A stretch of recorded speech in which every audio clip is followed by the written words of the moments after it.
Hey, this is Candia Raquel, and you are at the Sensual Sessions podcast, the place to explore sensing pleasure through your senses and moving in a way that is free from inhibition and full from for self-expression. And if you haven't already, go get yourself signed up to get these episodes delivered on your inbox weekly at www.centraldepoder.com. And today we have a very special guest. This is Arthur Kuggeleyn. He comes from theater and he's a dance artist that has created a lot of unique dance works that have touched me deeply and a lot of people that I know. So I am truly honored to have you here. Welcome, Arthur. Thank you. Hello. Welcome. Hello to Mexico. Hello to Mexico. So I invited Arthur to tell us about how to become sensually hypnotic. But first, I want to ask him about his background. Like you were saying before we started the recording about creating this connection between the artist and the public. And what inspired to work on this line after running your big shows with over 25 people dancing on stage? Uh, well, public was always important. But at one point, I discovered that only being aggressive or hard or direct makes the public close directly. They protect themselves directly. So it's not possible to really touch them deeply in their soul, in their heart, and this kind of stuff. So I was thinking and also learning about new methods and searching with some very good, interesting people, always make some experiments. And slowly, we came more and more to the point of being more sensitive, being more soft, seeing what we do on stage. I try to that the dancers use their body like they would massage the public.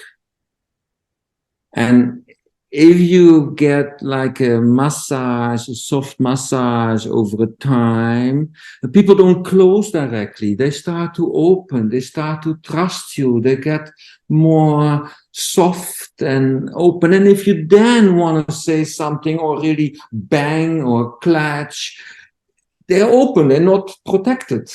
So, you have more possibilities, but it's not easy to find this way of massaging. It sounds simple, but it is not simple at all. So especially not for the dancers to do this because they want to express and show all what they can do, which is not necessary for this. For me, it must give the public a feeling, it's soft, but and there is a lot of power in the background.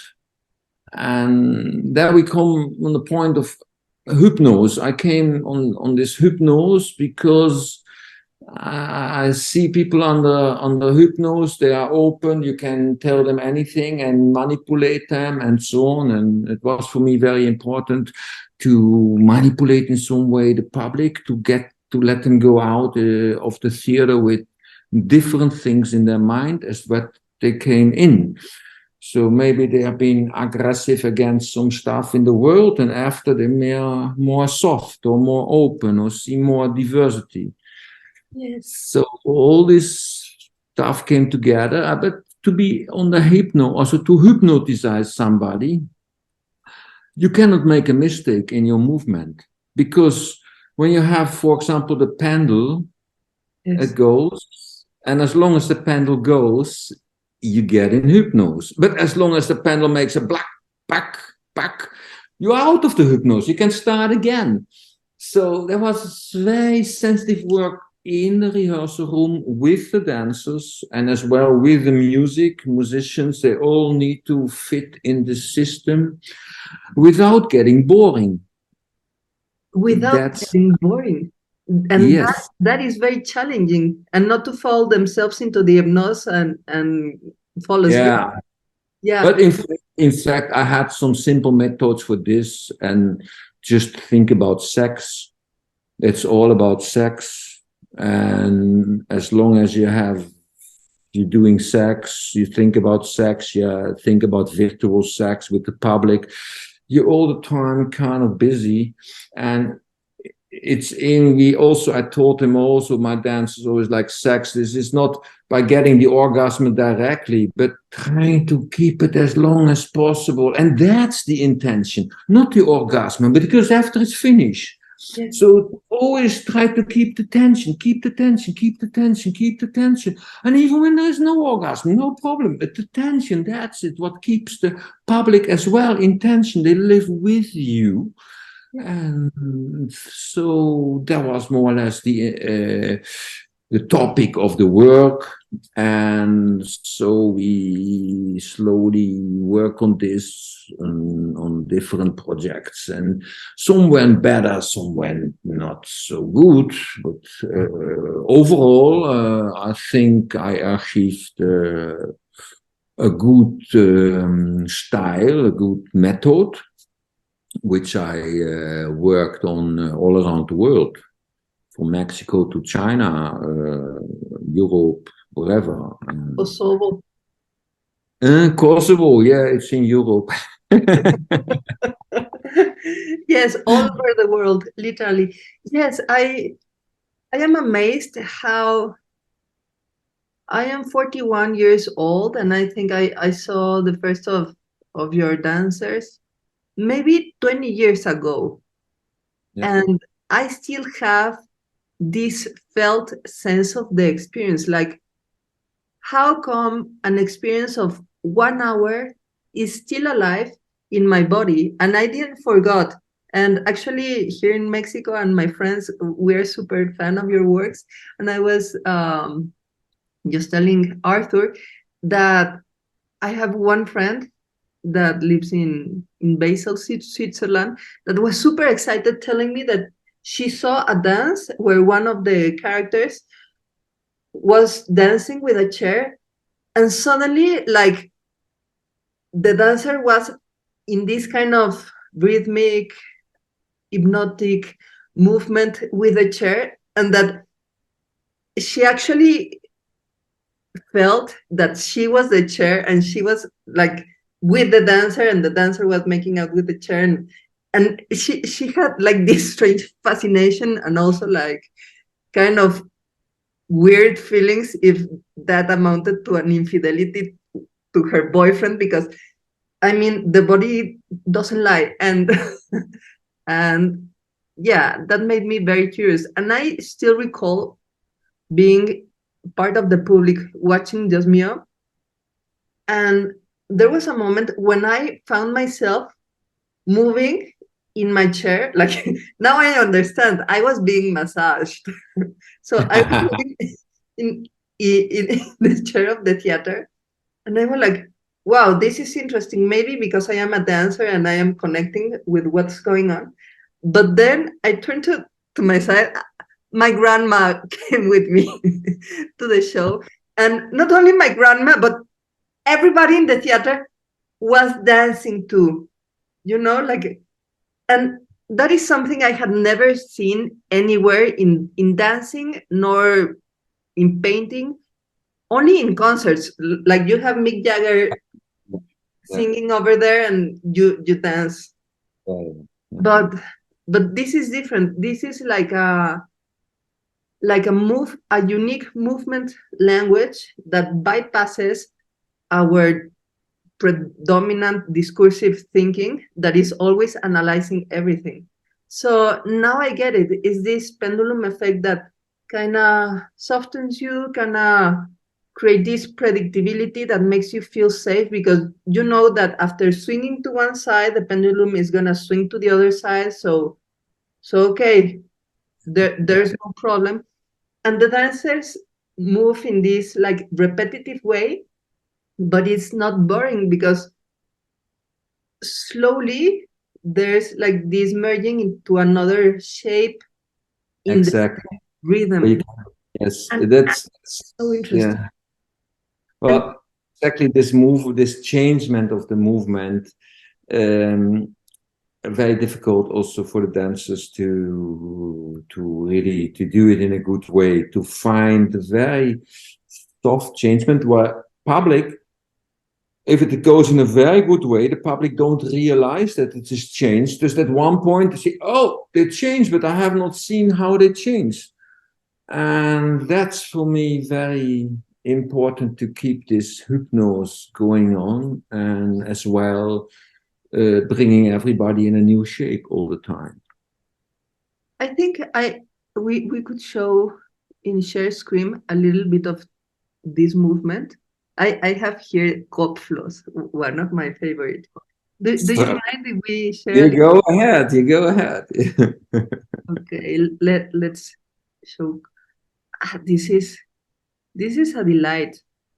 Millions of men, millions of men, millions of men, millions of men, millions of men, millions of men, millions of men, millions of men, millions of men, millions of men, millions of men, millions of men, millions of men, millions of men.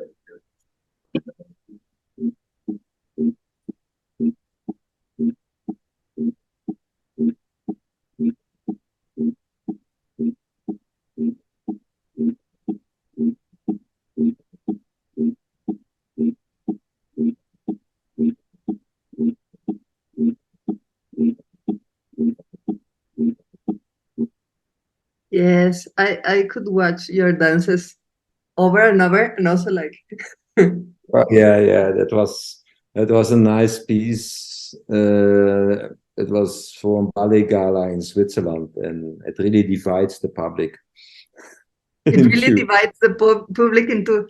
Oh, and contra, absolutely. Was big public, yes.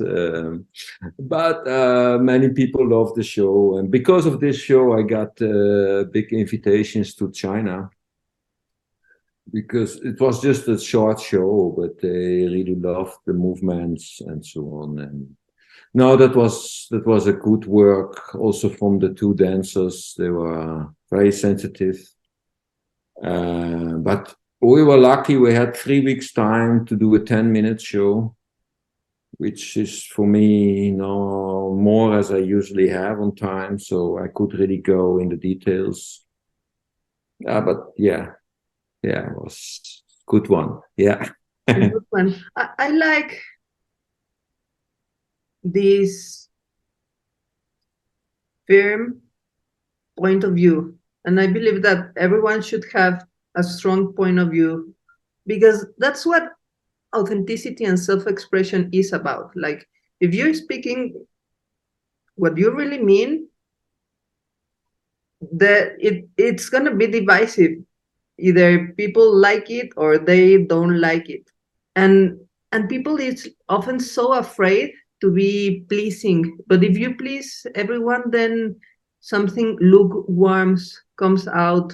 It and I believe that it's important to to have a point of view, because then you give the opportunity to the other person to make the decisions. And I feel it's a matter also of respecting the other. Like, this is me, you can decide if you like it or not. And if I am not showing myself truly, then the other person cannot decide because he's Yeah.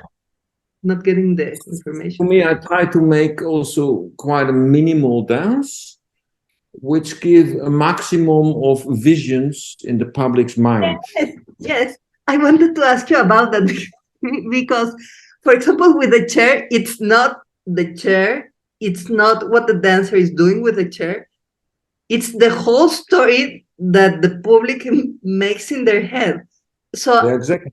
I like And how that you offer like an open circle, so the public. close the circle and complete the work of art. So there's also like this sharing of the work. Like I give you this setup for you to complete the creation. So it's a co-creation. And interesting is that everybody has his own visions in the mind. It depends on his own experiences and life or situation where he's in, and so on and so on. And so everybody sees his own show. Yes.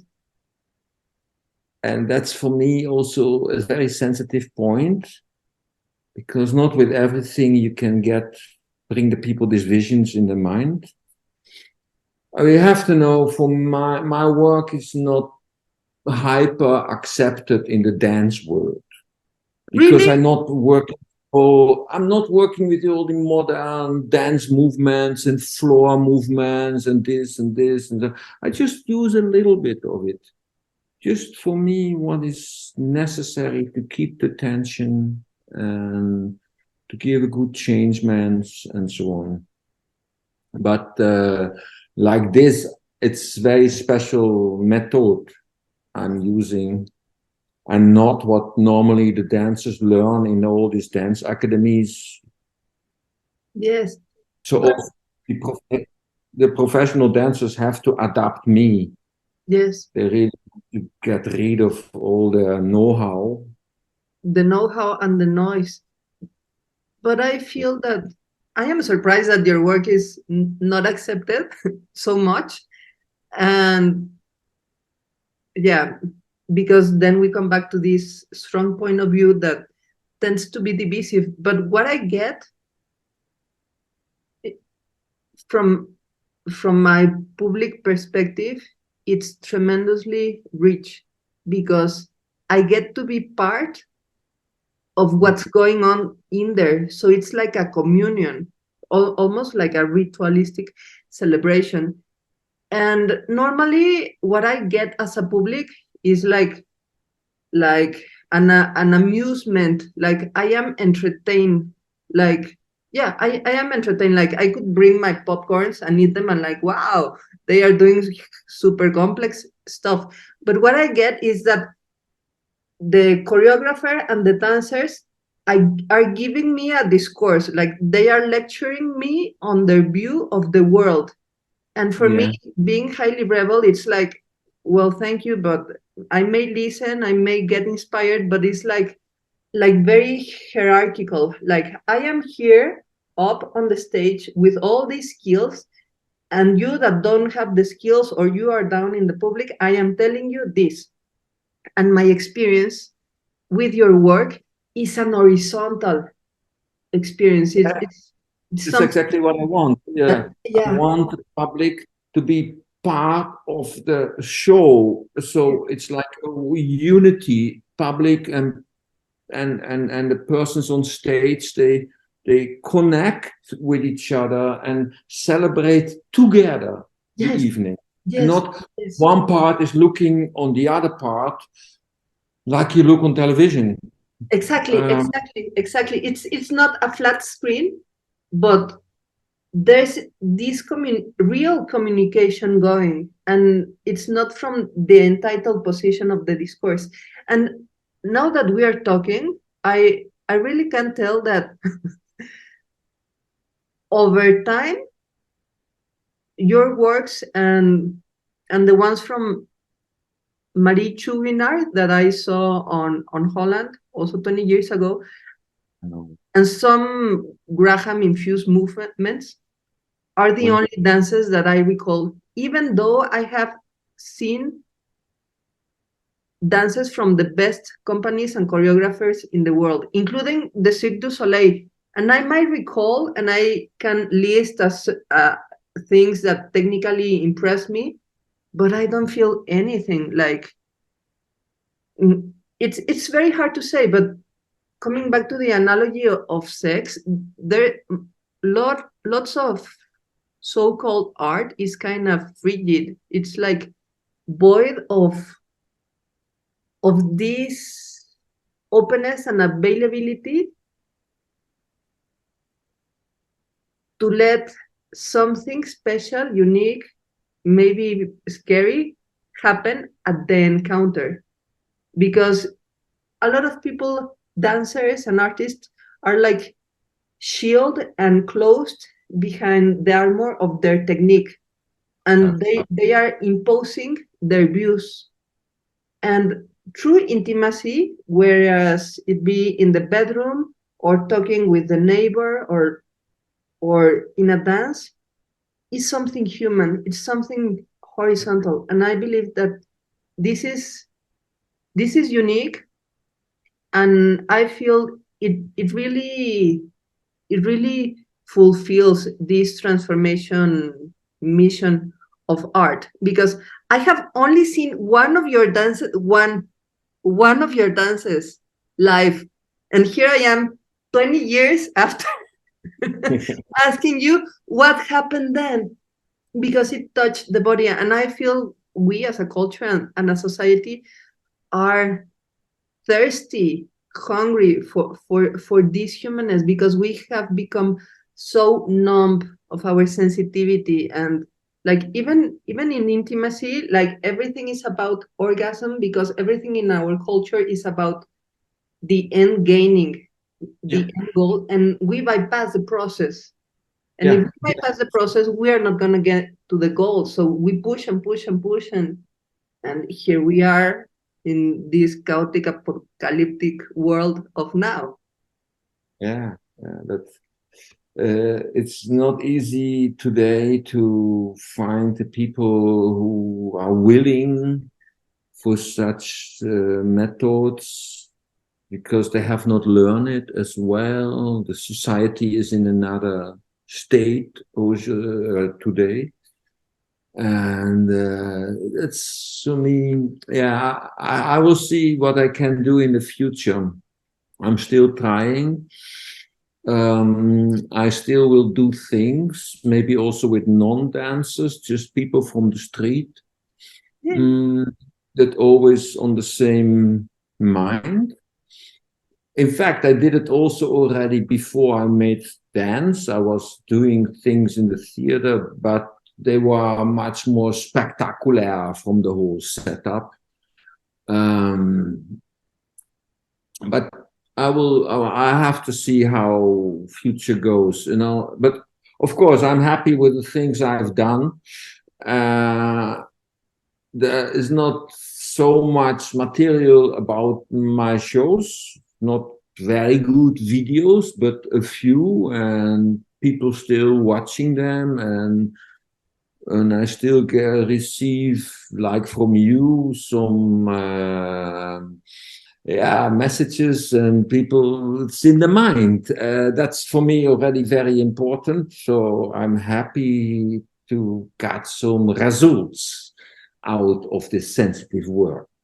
Yes, sensitive work that touches the soul. I believe both for the dancers and for the public. So would you share with us a little exercise or something, so we, the sensualists in the audience, can also do our hypnotic sensual movements? I'm not really in the dance stuff in the moment. No, most of the sensualists here are accountants and stay-at-home moms and normal people. Well, there are some simple. There are always some simple stuff. This movement, and then you just do this. That simple. How? And this is already a kind of hypnotic. You can go for hours and hours and hours. And Okay, I think I've got it finally. you got it. I got it. To stay on one high. Normally people climb up, they climb up, they climb and stay on one high. It stays there. It stays there. And you repeat the movement. And it's very simple already. Yeah. Okay. And okay. Otherwise, I let do some improvisations, And then I choose some special moments and ask to repeat this. And then it's very difficult that the dancer or performer don't repeat it in a robot way. Okay. You need to repeat it, but you're still alive. You're still breathing. And of course, at one point, hands, or like here, hands getting tired. And the movement slowly changes, not so clean anymore. Yes, it's starting to Straight get very interesting. and straight and straight and straight. Yes, I am not thinking anymore. At the beginning, like I was super shocked. Like I am making a ridicule here in public. Like, but I think it's part of it. But after you get a sense of this, then it happens like in a kind of automatic way, but not robotically, because I am feeling my fingertips and then the palm of my tree, the palm of my tree, the palm of my hand, and then I am starting to get tired in my forearm. That means So it's always changing. The movement will change automatically because you get tired, you get also warm, and that will make a change over time.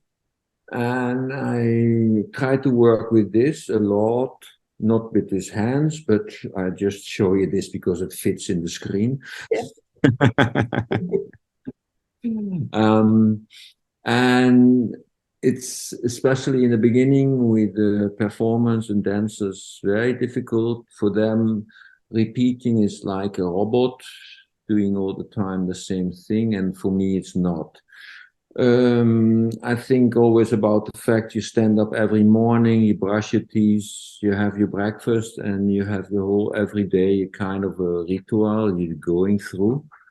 And when you just reduce this on a small term, you repeat, and it's not always the same. It's always little With a little things. nuances.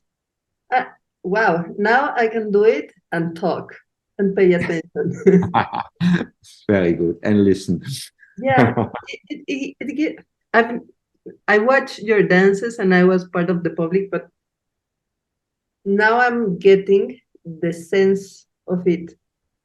And yes, I am already hypnotized. And if you can imagine to do this with your whole body, and to also to have the isolation, your knees don't do the same stuff as your head. Your head goes maybe left, right, while your knees goes front, back, front, back, front, back, front, back, front, back, front, back, front, back. So that will give you already a kind of a trance. But for me, it's very dangerous when the dancer really comes in trance. I cannot handle him anymore. So the dancer has to stay awake in the trance. So this is like having two brain halves working at the same time. So you stay awake, you keep smiling, you keep watching the public while you have your head left, right, step, front, and back. You know, this goes all the time like this. But if you really fall in trance, you are in trance. You're out. You're out of the show as well. You know, because You you lost the cannot. connection. You don't check the cue in the music. You don't know when to go through the knees. You don't know when to change, when to connect with the others on stage. And it's quite a complex system in the end. What has to, when dancer really has to think very fast, and in the same time being away from thinking to be able to have this trance and hypnotic. But so it's double. yeah, but actually, you're giving us a lesson for life in pleasure, because we can get in trance eating a sacerdote, a chocolate cake, like, oh, this is super delicious. And then the next bite, or the pizza, or a fragrance, it's like we get lost in pleasure. We get lost in the trance of pleasure. And then we get like looped and miss the sensitivity, like the real, like, because I myself have eaten a whole pizza. And then when I am in the, yeah, believe it or not, I have many hidden capabilities. So when I am in the last slide, I am like, what happened with the rest of the pizza? I fall into the trance and I lost the delight of the moment by moment experience. So what you're teaching us with this is like, yes, we are in the trance of the delight, but we are not losing the awareness and the sense. Voilà. Yeah, that's very important. That also has to do again with discipline. You have to be disciplined, and in the discipline, trying to come in trance. Yes. Discipline and trance at the same time. So yes. a little bit bites each other, but that's for me interesting on stage. Yes, that's super interesting because that polarity is very difficult to deal with, but is maybe the masculine and the feminine polarities, the doing versus the just being, and this creates that unique tension in your work that makes it very, very compelling and interesting. So, Arthur, tell us, how can we learn more about your doings? How can we know about your coming shows? Well, there are some videos, of course, from old shows I made, and of course, people can invite me. I'm very happy to work in Mexico or wherever, and then we can do it in practice. And so that's the only possibilities there are. Currently, In the moment, I don't have a company. I'm not working in the moment for other companies. Busy with my, sabbatical. yeah, kind of, yes, Kind of. clearing my And do personal you have stuff. a website? Yes, I have a website. It's www.myname.com. Arthur.com. Practical. Thank you so much. This, Oh, this is what a pleasure. already a favorite episode. Very, very, very honored to talk with you and understand why and what's on the background of that meaningful work that I've experienced as public, and that I find so elegant because it's simple but not simplistic, and it's inviting, and it's a long lasting communion. So really thankful, Arthur. And yeah, You're the welcome. new sensualist, please go to www.arthurkuggeleyn to know more about his doings, his works. And also, if you haven't already, go grab the free guide to awaken sensuality at www.centrodepoder.com. Catch you next time. Until then, remember to sense your fire so you can share the flame.